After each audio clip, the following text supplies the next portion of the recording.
Hey everyone, if you are like me, you might get stuck sometimes, and today's show is about getting completely unstuck. We're joined by Jason Keath. He's got a new book called The Case for More Bad Ideas, and we're giving you 5 free and amazing prompts that are going to transform your creativity with whatever AI tool you use. They're going to help you write better ads. They're going to help you get better feedback. It can help you come up with amazing and out-of-the-box content ideas. If you're stuck trying to figure out the right name for something, we got a prompt for you. This is a banger of a show. You're gonna wanna watch every single prompt and the output here. Let's get into today's episode. Hey everyone, on today's show, we have an incredibly important topic that nobody talks about when it comes to marketing and AI nearly enough, and that is creativity. And what's interesting is that most people don't think of themselves as creative people. Most people don't have creative process. And both of those things are really fundamentally untrue. And I get the pleasure today to be joined by my good friend Jason Keath, who just wrote a book. And that book is The Case for More Bad Ideas. I want to show that to you all so you all can check it out. So it's The Case for More Bad Ideas. And it's a book all about creativity and the creative process. And one of the things that Jason and I did for today's show is we took a lot of the fundamental concepts and process from the book and created prompts so that even if you are a solopreneur or you're a team of one, you can take these ideas and have ChatGPT, have Claude, have Gemini, have whomever be your creative partner and help you iterate and build a creative process for any of the business or marketing problems that you might have. Jason, welcome to the show. Thanks for being here, man. Thank you so much, Kipp. Excited about today's show and talking creativity with all these great people. Yeah. So one of the things you and I talked about before we started recording is you're like, I've spent a lot of time on this topic, and most people actually just don't have a creative process. And that sounds true to me, but what have you found? Why do people actually need a process to be creativity? I think we were taught growing up that just creative ideas come to us. Yeah, I mean, and that's true to an extent, but to get better at something, you really have to define a process for it. And that could be a personal process. There's lots of ways to be creative. It's not like A plus B equals C, but we just don't teach creativity. You go to art school, you go to ad agencies, people have the same brainstorming process that was taught, in the 30s, but there's nothing past that. So I really wanted to take all these things that really creative people do naturally and reverse engineer them and really dial them back to core concepts that people can test and repeat and kind of grow their own personal way to be more creative. Yeah, and I think what's interesting, right, is that we talk on the show. We talk about AI a ton. It's most of what we talk about. And when people talk about AI, they talk about it in terms of oh, I'm more productive, or I can automate this thing that I used to take me a bunch of time. What they don't actually talk about is that AI can be a really amazing creative partner to help me just get a better quality of output work product idea out in the world. And that's what the show today is all about. And so before we kind of get into the prompting, and we're gonna give you all some amazing prompts, they'll be down in the description below. I want to start with talk to me about the big concepts from the book that kind of were the impetus for these prompts, right? These prompts were kind of structured off of a lot of work you did in reverse engineering what makes great creatives actually great at creativity. I mean, I think the core concept of the book is bad ideas. It's the name of the book. It's one of the first key chapters, but it's just a small piece. And that counterintuitive bad ideas, I say, are the shortcut to creativity. They're one of those true things that are a shortcut that actually works and saves you time because it broadens the way you're thinking about a problem. When you start with creative thinking, you typically start in a small box. And bad ideas and a lot of other things in this book will break you out of that. So using things like constraints, assumptions, collisions. Collisions are, just doing more interesting things in your life. So you're brushing up against life a little more. You're getting more inputs. And I think understanding that it's a myth, the solo creator concept is a myth. Collaboration on some point is required. Whether that's with AI, whether that's with, if you're writing a book, it's with your readers and your publisher. If you're selling a product, your customer is kind of a collaborator, right? So there's always a collaboration point in front or behind you, and just realizing realizing when you need to break out of solo work and when solo work is really helpful. Yeah, and I think what's interesting about what you just said is I found the collision part of what you just said to be very true in my life. That it's human nature to be like, oh, I'm stuck. I'm just going to keep my head down and I'm going to like just keep grinding through this. Where it's like, I've always gotten unstuck when I'm like on a walk or like doing an activity with friends or what have you, where it's like, oh, like this life experience, this different way of seeing the situation has now taught me what I need to know to like actually break through and solve that hard problem that I was trying to solve. Right. Yeah, I mean, you've got incubation happening there too. Meditative task is how I define that, like taking a walk, taking a shower, doing the dishes. There's also just like finding richer media and sources of information, whether that's, certain people or traveling. Like the guy who invented the first rolling suitcase, it happened to him when he was on vacation and carrying heavy suitcases, right? It's him out in the world, like experiencing pain. And he worked at a luggage company. So he had this expertise that matches up against the life experience. And that's where we make those collisions or connections. Yeah, it's having that right like overlap and Venn diagram of like life and knowledge, which is super interesting. Okay. We're going to go through 5 amazing prompts for creativity today. And maybe you could pull up just the prompts and just talk at a high level, kind of the 5 things we're going to be kind of talking about and working on. I've done some of them and I'm for the first time. And so I'll give everybody watching some of kind of my feedback of what I thought and how they've worked and how I used them. But I'd love to kind of hear your take of like, hey, this is why you made these prompts. I think the goal here was to take not everything in the book can be turned into an AI prompt, right? But I wanted to take the things that could be turned into a process and really put them to marketing use cases. So one of the first one that we have is collaboration council. So this, you were speaking already to the fact of sometimes you don't have a team that can work with you. Sometimes you're working solo, but you really would like some feedback.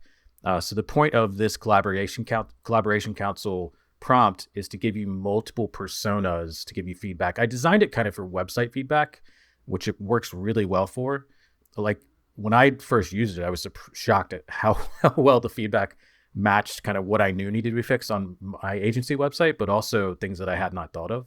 But it also just gives, in this case, 3 specific personas a really strong POV. Like they're not going to equivocate and be nice like a normal AI prompt would. So we have a tastemaker, which was inspired by Steve Jobs.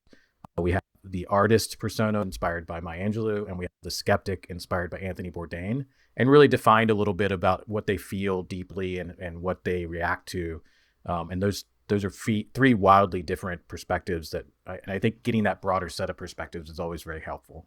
Hey everyone, if you're loving the conversation with Jason and I know you think these prompts are amazing to improve your creative output.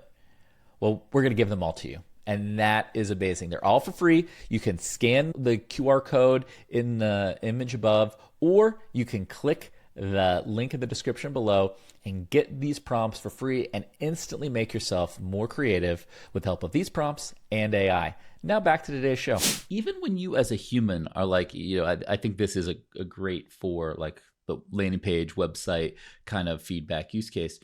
And a lot of user experience folks, design folks, you went to design school, Jason, it's like they'll go do user interviews, but it's actually very hard to find really different sets of humans to talk to, right? Like what you've done here is you're like, I have 3 vastly different perspectives. It's like, I might go talk to 10 people, but the variance between those 10 people can often be very, very small. And it's nice to have a breadth of perspective. And that's one of the things that I'm hearing so far from you is that like, you have to change the aperture of both how you look at a problem, how you get feedback on a problem to actually kind of break through and have enough change to be successful. Yeah, I'm going to steal that. I haven't thought of aperture, but that's the perfect word for it.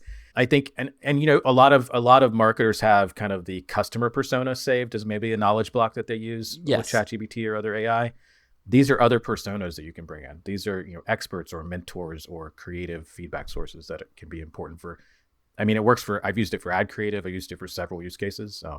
It's a great when you need that initial feedback from a broad audience. I've done something similar as like a personal board of directors, like if I'm looking for advice or whatever, like where you pick a set of people to do it that way. But I haven't done it for like real creative feedback. And I'm totally going to steal this and we're going to show everybody how to do all of these. So we're talking about this first one, which I really love. Let me let me show the second one real quick because I've been iterating on prompt number 2. The second prompt you have is all around brainstorming, right? And it's about how do you get a lot of ideas. And what's interesting, Jason, is I've been thinking a lot recently about this like next era of marketing that we're in. This is a marketing podcast. I do marketing to marketers. So it's like, in this post-AI world, what are we going to call marketing? In the last 20 years, inbound marketing, content marketing, we had a few big like trends in marketing. Like what's the new trend in marketing actually going to be called? And so I wrote like a big memo on this topic and with all of my ideas, with what's happening in the market, all those things. But like I couldn't come up with like a decent name at all. And you wrote this prompt that's one of my favorite prompts I think I've ever seen, which is a very detailed prompt to get naming ideas and get naming ideas in lists and rounds. So you're not just like getting a few ideas. It's like you're getting 20 ideas and you're picking a few winners from each round and you're kind of continuing to try to train and get closer to an example, right? And you gave like kind of clear naming methods, which I thought were really good. And like this is like one of the best like creativity prompts I've seen just because of how it's both trying to get to a creative output, but it's doing it in a very like regimented way. You know what I mean? And most people wouldn't have put this much rigor into a prompt about naming, which is why we'll share it with you all. And then, so I ran the prompt and it came up with a bunch of kind of like portmanteau words or like smushed together words. And I was like, nope, I don't want any made up or combined words, And so I was like, oh, I see what's happening now. Got to give it the right. And I was like, oh, I don't like any of these. And I'm like, this is exactly how it should be working. I should be like I should just be like very harsh with it. And then it's like, cool, I need a checkpoint. That's like very nice AI speak for like, you're not giving me enough information and feedback to like actually change my output. And like the feedback I gave it is like, none of these words like connect enough with what's happening in the market. And it's like, if these were on a book cover or if somebody saw one of these in a vacuum, how would they know this was about like marketing versus like some other like obscure business concept, right? Yeah, context. You can imagine, like look at like some of these are like cool words like pivot, cascade, but it's like that could be about anything. Like pivot's probably more associated with like startups than anything else, right? And so you're like, well, how do I actually make this about marketing? And so then it started giving me some like interesting marketing related context as you're talking about it. And then I was like, figured we'd pick one word and kind of follow it by marketing, because for like the average person who's not a marketing dork, they're not going to just infer this thing is about marketing if you have like funnel. Though I kind of liked signal to sale. That wasn't bad. And so then this is where I'm at now. I'm still iterating on it. We've changed dramatically from the first set of 20 to like the sixth set of 20 or whatever we're on right now. And I can actually see like continue to go through this, and I will probably go through like 1,000 names, but I think I will get to like a very interesting point where I at least have a couple of good options. Am I doing it how you thought it should be done? I mean, I think it's exactly right. I mean, in a perfect world, you would have something earlier, right, that you feel good about. But I think naming is a very hard challenge because I've done one of the tons hardest of rebrands or naming new products, and the decision maker always has a very specific lens of what they want. And I think I have 10 or 11 kind of naming methods in here, from compound names, like you mentioned, blended names, foreign names, and people have very specific opinions, both about what they like in those categories and about what's perfect for the job at hand. So this is designed to give you a variety of those types. It's designed to not fall into certain traps. Like there is the compound word trap. Like if you just ask AI to name things, it will use kind of compound or blended words more often than not, because that's the accepted assumption of what works in naming. So I actually reduce that down in here. Like I try to limit it to 40% or less of the naming by default. And if you keep not picking it, it'll go away.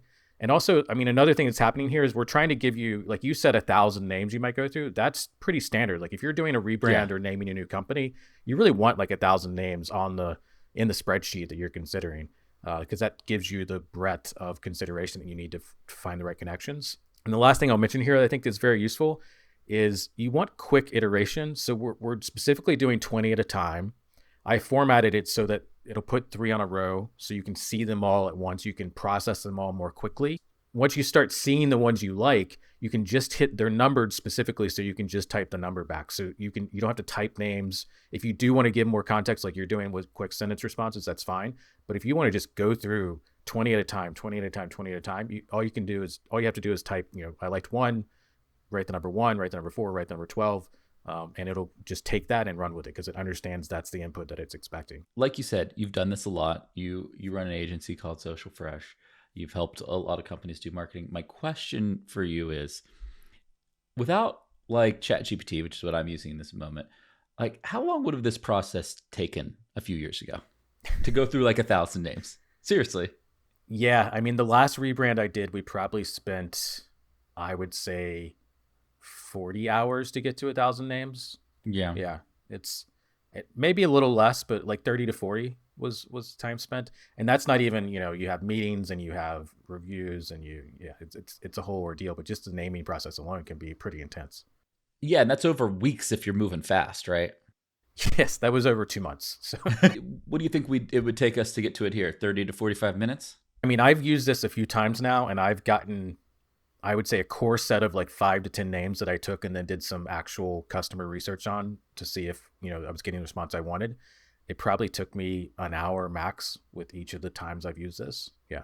It's much, much quicker.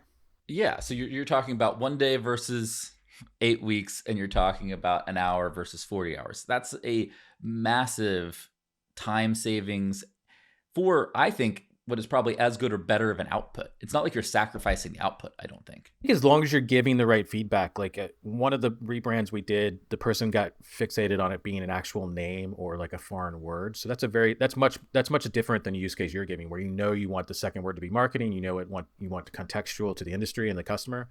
So as long as you're clear about, you give that feedback at some point, I think you can still get to the same quality. I agree with that. I mean, look, like you said, you're still going to want to do customer reviews and customer feedback and have some meetings on it, but it's definitely cutting out a lot of that early stage work, which is really good. Okay, the third prompt you came up with is another one that I did, and then I'm going to hand it back over to you to talk about prompts 4 and 5. But the third one is something that I think most people are going to want to use, right? Like this could be the most popular prompt from today's show, which is all about ad writing. And you call it the messy ad writer. Can you give me a little bit of context on the messy ad writing kind of nomenclature? And then I'll kind of walk through what I did and see if you think I got it right. Yeah, there's a couple things there. I mean, trying to name things that are memorable, but I also am leaning into breaking expectations. You want to surprise people. You want to include absurdity, contrarian thinking. And there's a concept in the book called fast and ugly. People have heard of write ugly first drafts, but you also want to move with speed, and speed isn't as important as momentum. So I think the messy perspective gives you permission to just not accept these as a final product, understand this is like a working process, and you're really just looking for inspiration to get you to the next steps to, get 80%, 90% there, and then refine it as a human would. So yeah, I think being a messy ad writer is a required part of the process. I think one of the best writers in the world today is Jason Isbell, and he writes amazing songs. And I was watching an interview with him a couple weeks ago, and he was like, when I write a song, I just write it. I don't edit it. I put it all out. And then I go back and I change and I edit it, which is basically exactly what you're saying. It's like for that initial version, you don't want the constraints because you might edit out like a nugget. He talked about like, I might write it all out and then find one nugget and then write a new song based off of that, right? And it's like if you're editing yourself down too much in the beginning, you lose the opportunity to do that. And that's kind of what you're saying. It's like, let's open again the kind of the aperture possibility, and then you can kind of edit it down once you have a direction that you like that you're going in. Am I getting that right? Yeah, I mean, I think songwriters are a great example of this because they break so many rules all the time and do well. They're great tastemakers. And I think songwriters will take songs and produce them without the actual words. They'll just fill in with nonsense or with humming. So like sometimes you just need the shell of the idea and you fill in the details. So yeah, I think the aperture is a spot on metaphor there. And I think just being open to a wider range of kind of risk-taking ideas is the goal here. I love that. In the prompt that you wrote here, it's like we've got hooks and headline options for a product. And so you're basically giving the AI ad hoc writing methods. So these are the ways to approach writing this if you're an AI, right? And you're giving it basically methods that I'm sure that you cover in the book and that some of the best ad writers use.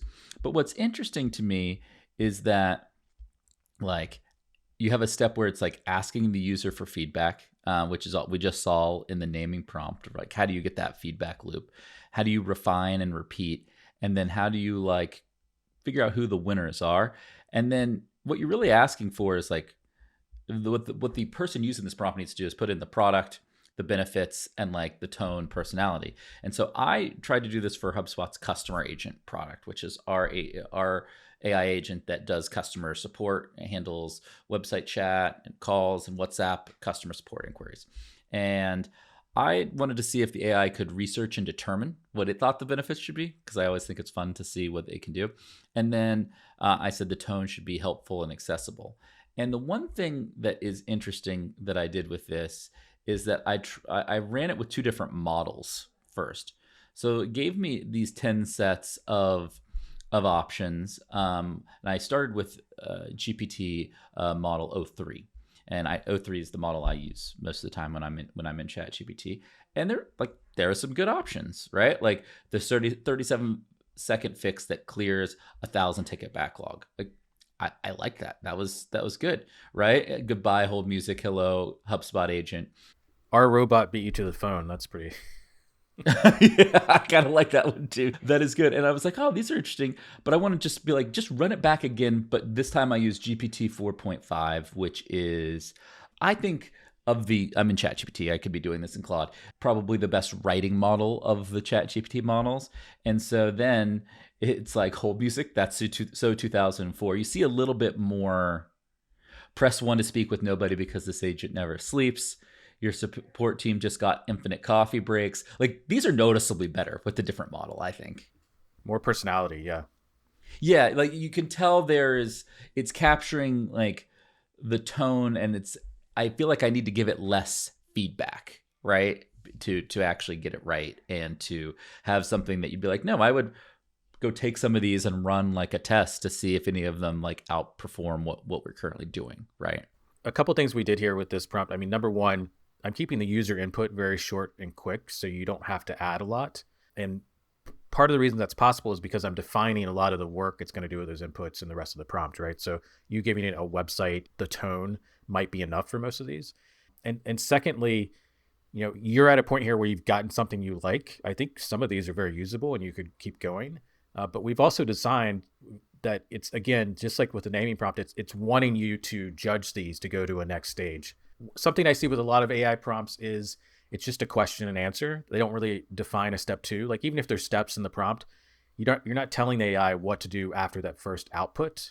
And I think that's an important, whether it's a feedback loop or questions asked, I think that's an important step. And it really helps when building these kind of creative process. And I think, Jason, to build on what you just said, I picked 3 that I liked from that last round that we were just talking about. And I think this feedback loop just gives you better outputs, right? Like, please hold, said no one ever again, thanks to HubSpot, is pretty good. Like that's some of these are pretty good. Press 0 to experience instant happiness. Like I can imagine. So it's like you pick you can. What's the beauty of the prompts you made is you can really rev through them a lot. Well, and that's what I have iteration found is the so secret important. of good marketing. Yes, talk about that. Well, it seems like we're both going the same direction. I think there's 2 ways to scale ideas. There's ideation and iteration. So ideation is just let's put 100 or 1,000 ideas on the page to start with a group of people. That's easier, and that's helpful. I mean, both of these are very helpful. The more ideas you can get on the page or out into the wilderness, the better. But the iteration piece is where less work typically goes into iteration for most people, even marketers. Like we may do a second round on the blog post editing. We may do a couple revisions on the logo, but going like 10, 20, 30 rounds of iteration, that's where like creators and artists really live. And I think AI helps in it helps in both ends of the scale, ideation and iteration. And these feedback loops, allowing you to type numbers to quickly iterate, allowing you to see more of the answers on the screen at the same time. These are designed so that people can do more rounds of iteration in less time, to help our monkey brains get through these steps a little easier without getting overwhelmed.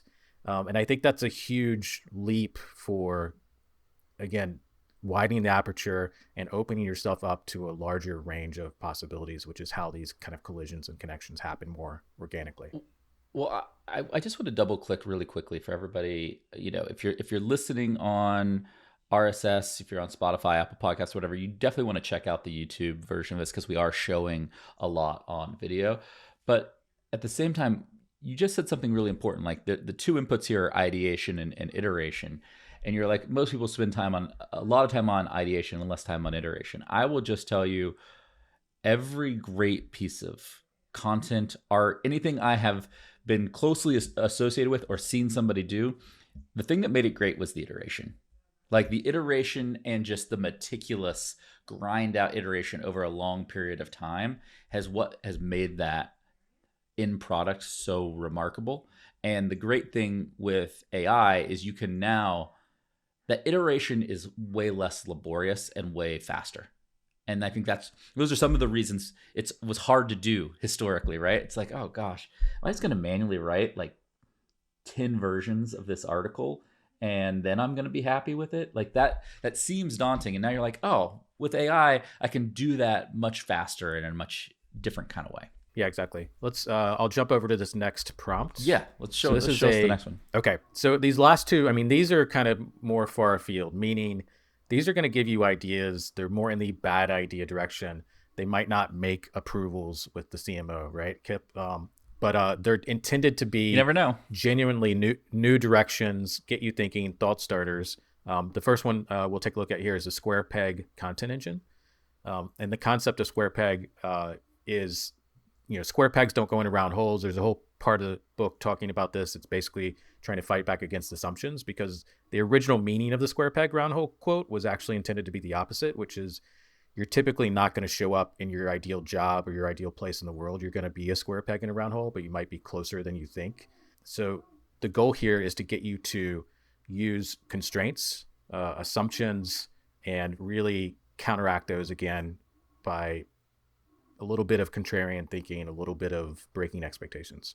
So with this one, we're trying to come up with content marketing ideas. I'm using New Jersey Botanical Gardens. I also give the website URL here for product and service. Brand voice, I have a fun source of activities, community, education, interesting events, and for audience, families, active adults, and event seekers. Okay, so this prompt, we're trying to come up with content marketing ideas, really broadening our horizon on what that looks like, get some inspiration. The user inputs are, I'm defining the customer as the New Jersey Botanical Gardens. I gave the website, the brand voice, fun source of activities, community, education, interesting events, and target audience is families, active adults, and event seekers. These are kind of standard audiences for Botanical Garden. So let's look at our results. Welcome to the Plantasia Rebellion. Inside tips for care of plants. Things you can't do at a regular park. Side-by-side I actually like that a lot. Mundane parks. I like that one. Mundane parks compared to botanical gardens. I love that. Your horoscope, but it's a tree. I tell you, one thing I've noticed when you ask ChatGPT for content ideas, and maybe I like these because I think they get people thinking, but it'll go to tarot cards and horoscopes quite a bit. Which is fascinating. Considering it's trained on the internet, tells us how much of that content's on the internet. Exactly. We asked 3 toddlers and a golden retriever to review our botanical garden. That's pretty good, but I like that too. Secret nightlife of plants. Rejected event ideas that almost made it 100% honest garden FAQs. Will I get lost? Yes, and it's glorious.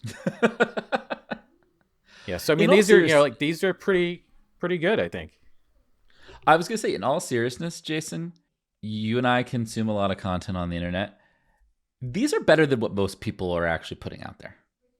Like they are. They're more. I will say the ideas are more interesting. You still have to execute on them. You still have to have the follow through, make the video or the article or whatever you're making good. But the actual hook and angle is way better than what the average person is thinking of right now.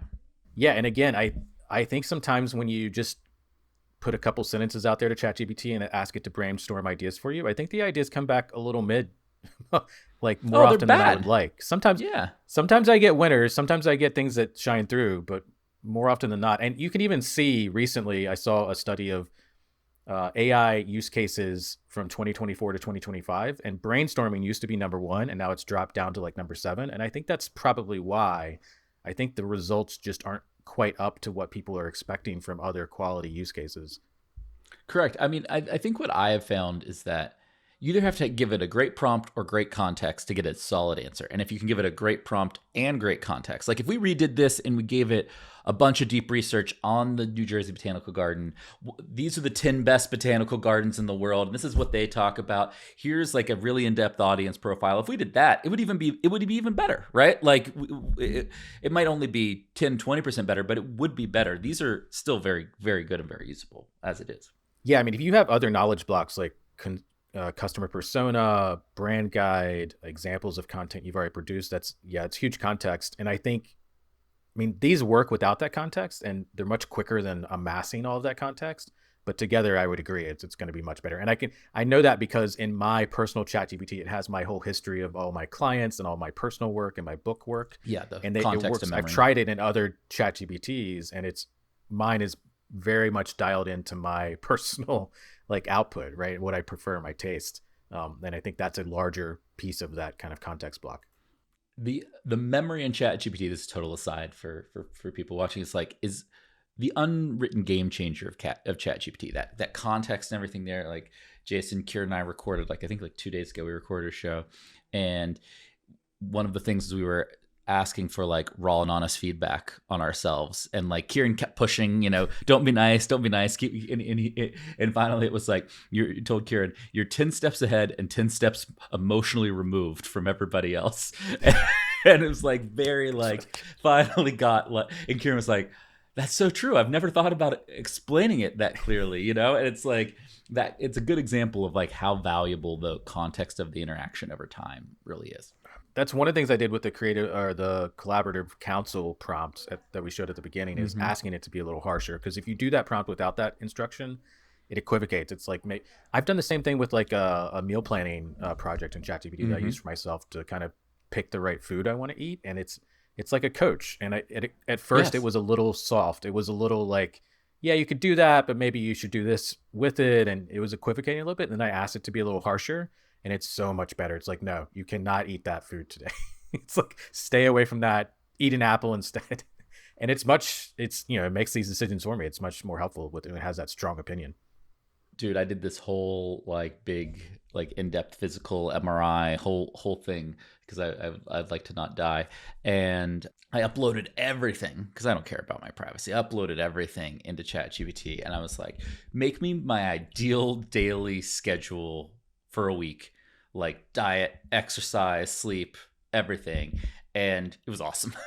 And it was just to accomplish the goals outlined by all the data and everything that I shared. And it was incredible. I don't know how we lived in some ways. I'm far better at life over the last couple of years than I was before, for sure. Well, yeah. And to bring it back to what we're talking about, we don't even have the full context and full wide aperture that we could, because we're not tapping into data yet with these tools. We're not tapping into history in a way outside of ChatGPT that exists, whether you have past emails sent or blog post metrics or sales, all these numbers and pieces of context that are missing. So just imagine how much better this can get, much less these tools are also going to get better along the way.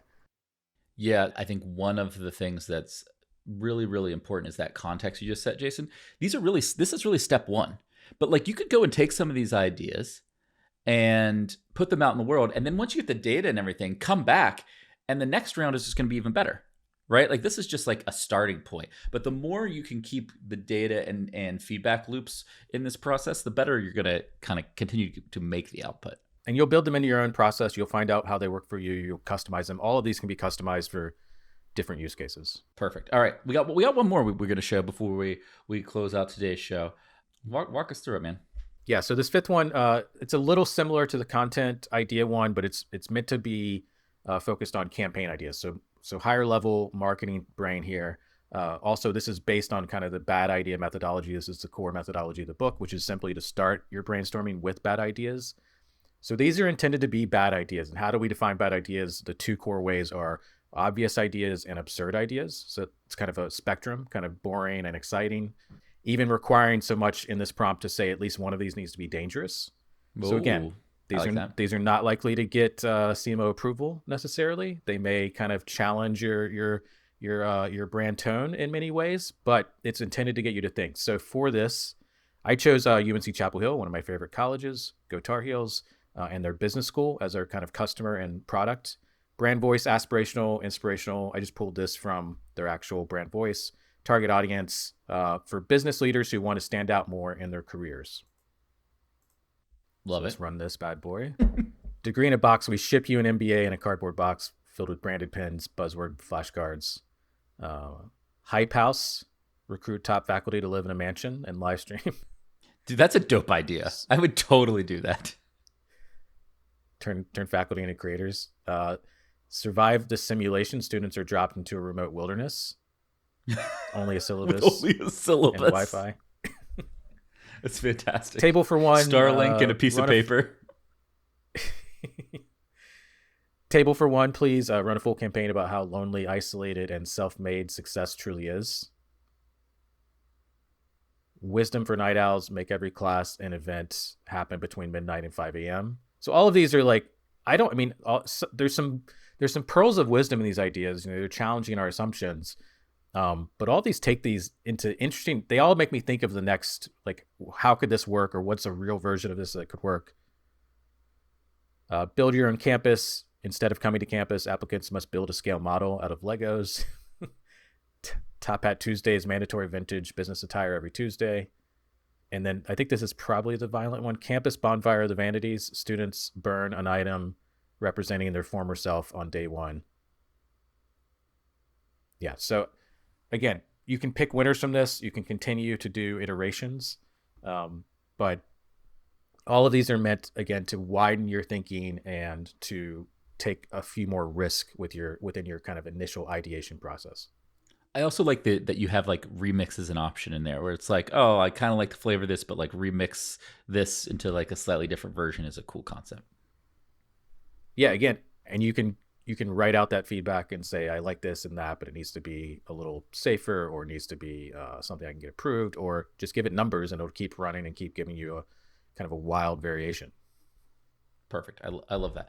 So what we've done here today is we've talked about creativity a lot, but we've given 5 really amazing prompts that I think literally anybody can use. I mean, I don't know in which somebody who cares about marketing or cares about business wouldn't use at least a few of these, if not all of these. I know that I have the Google Doc open and will be using them a bunch because I love the rigor and the kind of formatting of them, in addition to like the frameworks that you base them on. I guess my last question for you is, these prompts are great. They're going to help people, but people still need to kind of have a couple of core like concepts and ideas in their head to help like guide their own creativity and like creative choices. Like, what are the couple of things that you're like, if you at least have these in perspective and in mind, you're going to get a better creative result?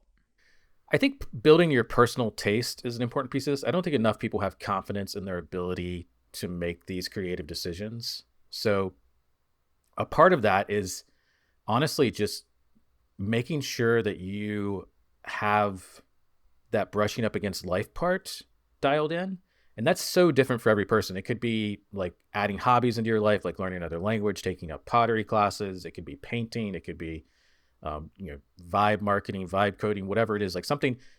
There's a whole chapter on play in the book. And one important thing about play is to remember that play is not the opposite of work. It's the opposite of depression. Like play is required I love that. For you to feel better about life and have inputs. And play is the practice of creativity without any without any judgment, right? Without any results you have to worry about.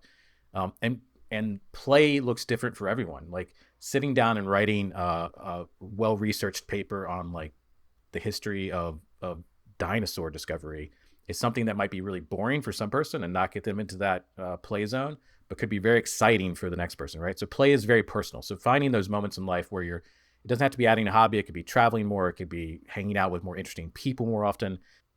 Really consuming things that are outside of your professional or career expertise.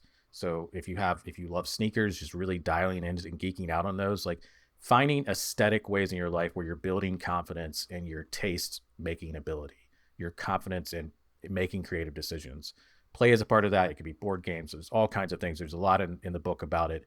But yeah, I think that's a missing piece. And I think everyone has seeds of that, but they don't really look at it as an investment. They look at it as a nice to have if my life allows for it.